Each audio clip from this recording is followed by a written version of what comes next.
Let us take an example of a bouncing ball in a room where one corner of the room is considered as the origin.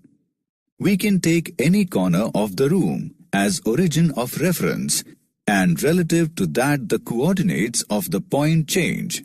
Thus, the origin can be taken arbitrarily at any point of the room.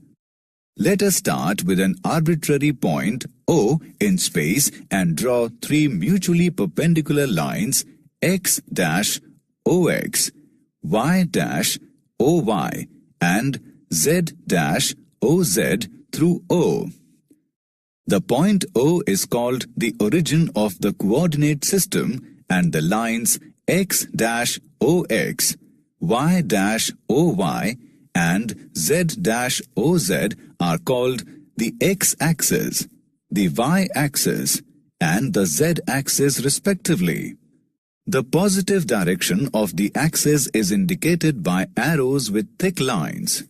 The plane determined by the x-axis and the y-axis is called xy plane, that is XOY plane, and similarly YZ plane, that is YOZ plane, and ZX plane, that is ZOX plane, can be determined.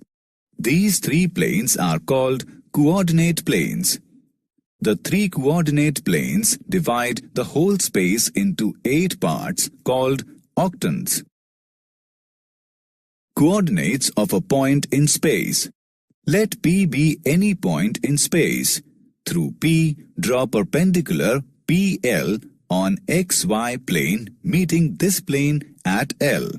Through L, draw a line LA parallel to OY cutting OX in A.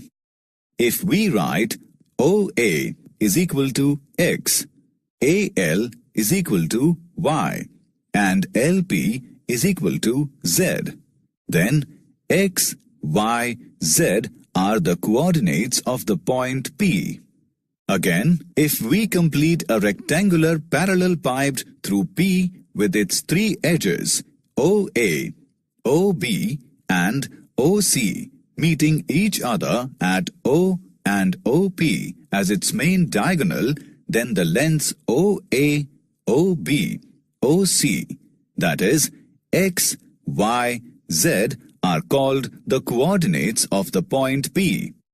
The coordinates X, Y, and Z of any point are the perpendicular distances of P from the three rectangular coordinate planes YZ, ZX, and XY respectively.